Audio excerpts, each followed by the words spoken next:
नमस्कार साथियों, मेरे चैनल पे आप सभी का एक बार फिर से स्वागत है।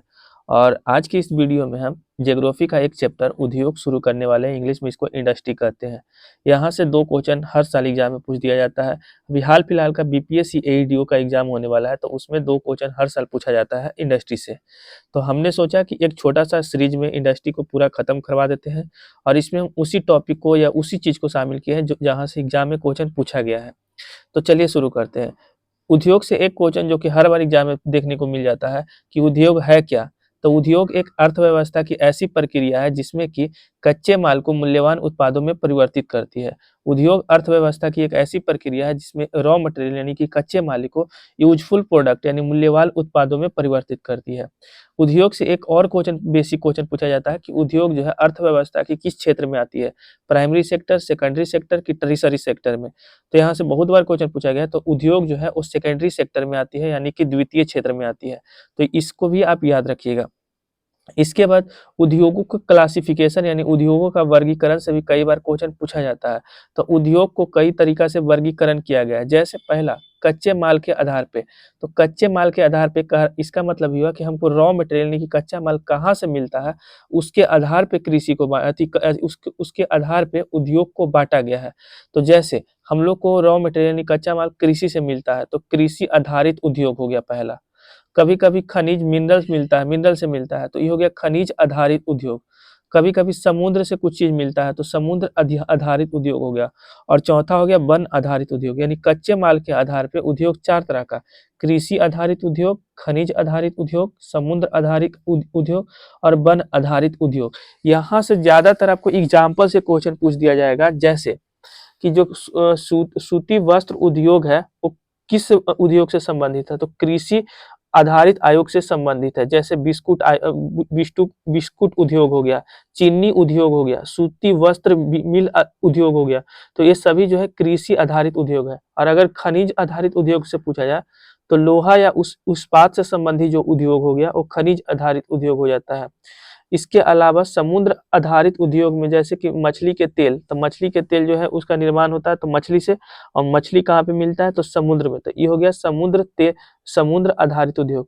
और जैसे कागज हो गया, औषधि हो गया, माने फार्मास्यूटिकल्स, मेडिसिन वगैरह, तो ये सभी वन की वस्तुओं से मिलता है। तो इसलिए ये सब किसका एग्जाम्पल हो गया? तो वन आधारित उद्योग का एग्जाम्पल हो गया। तो आप एग्जाम्पल इसको बढ़िया से पढ़ लीजिएगा, क्वेश्चन एक देखने के लिए मिल जाता है। इसके अलावा आकार के आधार पे उद्योग को दूसरे तरीके से क्लासिफाई किया गया है, आकार के आधार पे। तो आकार के आधार पे भी उद्योग 4 तरह का, कुटीर उद्योग, लघु उद्योग, मध्यम उद्योग और भारी उद्योग। कुटीर मतलब कुछ जो घर के लोग जिसमें शामिल होते हैं, 2-4 व्यक्ति परिवार के लोग ही शामिल होते हैं, तो ऐसे उद्योग को कहते हैं कुटीर उद्योग। इसमें पैसा कम लगता है, इसमें टेक्नोलॉजी का उतना सहारा नहीं लिया जाता है। लघु उद्योग यानी छोटे पैमाने पे जो उद्योग तैयार किया जाता है उसको बोलते हैं लघु उद्योग।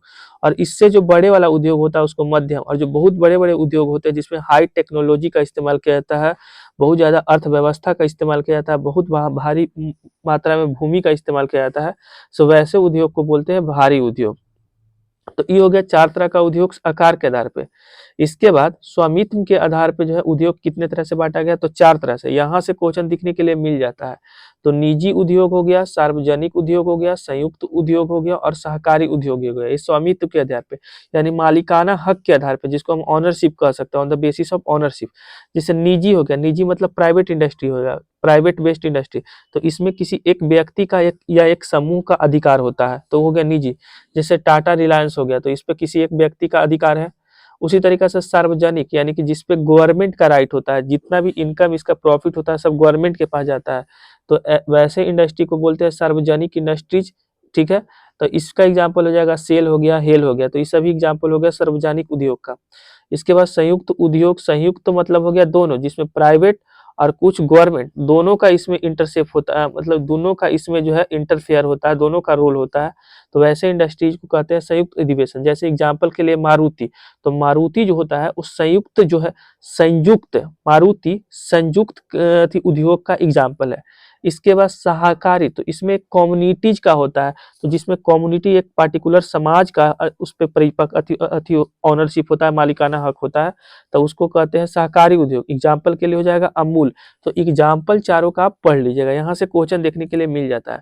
तो इसका बेसिक खत्म हो गया। अब जो एग्जाम में बहुत ज्यादा बार क्वेश्चन पूछा गया उसको हम करवा देते हैं। जैसे एक क्वेश्चन पूछा गया था कि टिस्को, जो टिस्को एक कंपनी है, इसकी स्थापना कब की गई है? तो 1907 में जमशेदपुर में। तो टिस्को से बहुत बार क्वेश्चन देखने के लिए मिला है कि टिस्को की स्थापना कब हुई, तो 1907 में। और ये भारत का पहली निजी क्षेत्र का बड़ा कारखाना है। पूछा जाएगा ये भी क्वेश्चन कि भारत का पहला निजी क्षेत्र का बड़ा कारखाना कौन सा है, तो टिस्को है। तो यहाँ से कई बार क्वेश्चन देखे। उसके अलावा आपको पता होगा कि दूसरी पंचवर्षीय योजना, यानी सेकंड जो 5 ईयर प्लान आया था, दूसरी पंचवर्षीय योजना, उसमें उद्योग पे बहुत ज्यादा जोर दिया गया था। ये आपको बात पता है? तो इसी के तहत सेकंड 5 ईयर प्लान यानी दूसरी पंचवर्षीय योजना के तहत 3 महत्वपूर्ण जो है इस्पात संयंत्र इंडस्ट्री लगाया गया था हमारे देश में, जिसमें एक भिलाई इस्पात संयंत्र था जो कि छत्तीसगढ़ में स्थापित किया गया था, राउरकेला इस्पात संयंत्र जो कि ओडिशा में, और दुर्गापुर इस्पात संयंत्र जो कि वेस्ट बंगाल में। तो ये 3 जो इस्पात संयंत्र है जिसको दूसरी पंचवर्षीय योजना के दौरान लगाया गया था, भिलाई छत्तीसगढ़ में। और ये जो यहाँ से ये भी क्वेश्चन पूछा जाता है कि भिलाई इस्पात संयंत्र किसके सहयोग से लगाया गया था, तो रसिया के सहयोग से लगाया गया था। कई बार एग्जाम में क्वेश्चन आ चुका है। इसके अलावा राउरकेला इस्पात संयंत्र ओडिशा में पड़ता है, ठीक है। और ओडिशा में जो राउरकेला इस्पात संयंत्र है वो किसके सहयोग से लगाया गया था, तो जर्मनी के सहयोग से। इसके अलावा दुर्गापुर जो इस्पात संयंत्र है ये वेस्ट बंगाल में है, और ये किसके सहयोग से लगाया गया था, तो वेस्ट बंगाल के सहयोग से। तो इन 3 को द्वितीय पंचवर्षीय योजना के दौरान लगाया गया था। इसके अलावा बोकारो का जो इस्पात संयंत्र है वो झारखंड में है, और ये किसके सहयोग से लगाया गया था, रूस के सहयोग से। तो यहाँ से आप स्क्रीनशॉट लेके इसको बढ़िया से 1-2 बार रिवीजन कर लीजिए। इसके अलावा सूती वस्त्र उद्योग से कुछ संबंधित क्वेश्चन पूछा जाता है। जैसे अहमदाबाद हो गया, तो अहमदाबाद को बोला जाता है भारत का मैनचेस्टर या पूर्व का बोस्टन बोला जाता है। तो यहाँ से बहुत बार क्वेश्चन पूछा गया कि भारत का मैनचेस्टर किसे कहा गया है या पूर्व का बोस्टन किसे कहा गया है, तो अहमदाबाद को कहा गया है। इसके अलावा कॉपन पोलिस ऑफ इंडिया किसे कहा गया है, कॉपन पोलिस ऑफ इंडिया किसे कहा गया है, तो मुंबई को कहा गया है। कॉपर पोलिस ऑफ इंडिया किसे कहा गया है, तो मुंबई को। इसके अलावा दक्षिण भारत का मैनचेस्टर किसे कहा गया है, तो कोयम्बटूर को कहा गया है। दक्षिण भारत का मैनचेस्टर किसे कहा गया है, कोयम्बटूर को।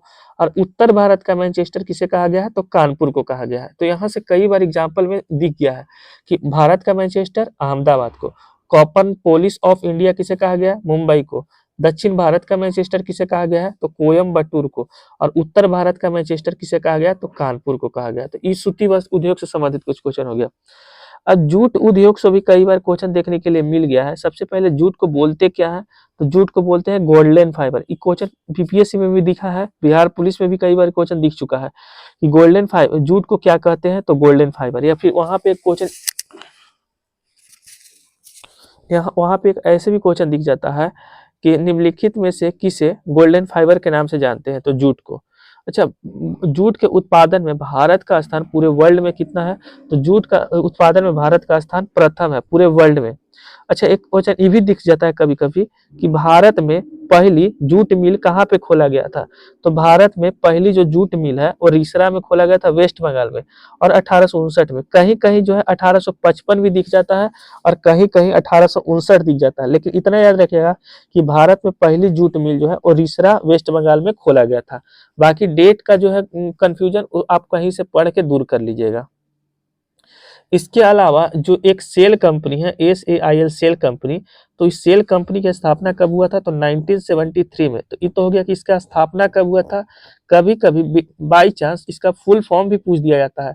तो इसका फुल फॉर्म होता है, S से हो गया स्टील, A से हो गया अथॉरिटी, और I से हो गया इंडिया लिमिटेड, यानी steel authority of India limited, ऐसे करके इसका फुल फॉर्म हो जाएगा।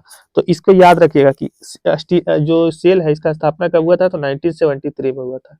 इसके अलावा पहली औद्योगिक नीति कब आया था, तो पहली औद्योगिक नीति 1948 में आया था। यहाँ से बहुत बार क्वेश्चन में पूछा गया है कि पहली औद्योगिक नीति कब आया, तो 1948 में, यानी आजादी के 1 साल बाद पहली औद्योगिक नीति आया था। फिर दूसरी औद्योगिक नीति कब आया था, तो 1956 में आया था। तो यहाँ से भी कई बार क्वेश्चन दिख चुका है। इसके अलावा जो नई औद्योगिक नीति है उससे भी कई बार क्वेश्चन देखने को मिल गया है, तो आगे उसको हम करवा देते हैं। दिख रहा होगा आपको। देखिए, नई औद्योगिक नीति कब आया था, तो 1991 में आया था और इसमें एलपीजी मॉडल को अपनाया गया था। नई औद्योगिक नीति 1991 में जो आया था ना, इसी में एलपीजी मॉडल को अपनाया गया था।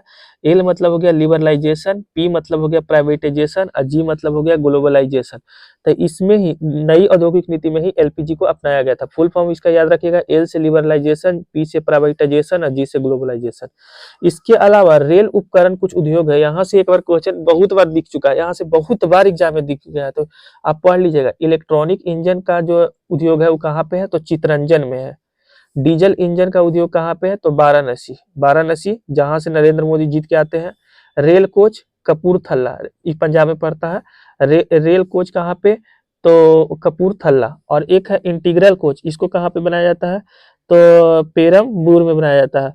और पहिए और एक्सल का निर्माण कहाँ पे होता है, तो बेंगलुरु में होता है। तो यहाँ से भी एक क्वेश्चन देखने के लिए मिल जाएगा आपको। ये वीवीआई टॉपिक था तो सोचे हम शामिल कर लेते हैं, क्योंकि बहुत बार एग्जाम में दिखा है।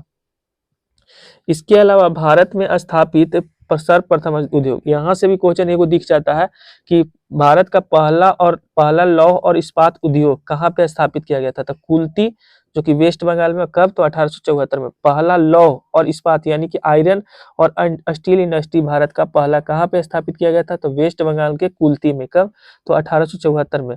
और अगर पहला सीमेंट उद्योग पूछा जाए तो रानीपेट चेन्नई में, कब, तो 1904 में। पहला सीमेंट इंडस्ट्री कब स्थापित किया गया था, तो रानीपेट चेन्नई 1904 में। और पहला ऊनी वस्त्र उद्योग कहाँ पे स्थापित किया गया था, तो कानपुर उत्तर प्रदेश में। ऊन का पहला वस्त्र उद्योग कहाँ पे, तो कानपुर यूपी, जब कहाँ, कब, तो 1876 में। और पहला सूती वस्त्र उद्योग पोर्ट ग्लोस्टर में, सूती वस्त्र यानी कॉटन मिल इंडस्ट्री जिसको हम कहते हैं, कॉटन टेक्सटाइल इंडस्ट्री। तो भारत का पहला cotton textile industry port Gloster में स्थापित किया गया था। कहाँ पे, तो वेस्ट बंगाल में, कब, तो 1818 में। और ये जो था ना, पहली बार जो पोर्ट ग्लोस्टर में स्थापित किया गया था तो ये असफल हो गया था। तो पहली बार पूछा जाए कि सफल कॉटन टेक्सटाइल इंडस्ट्री कहाँ पे स्थापित किया गया, तो मुंबई, कब, 1854 में। तो इंडस्ट्री से रिलेटेड कुछ महत्वपूर्ण फैक्ट हमने खत्म करवा दिए, और कुछ अगर छूट भी गया होगा तो आगे के चैप्टर में हम खत्म करवा देंगे।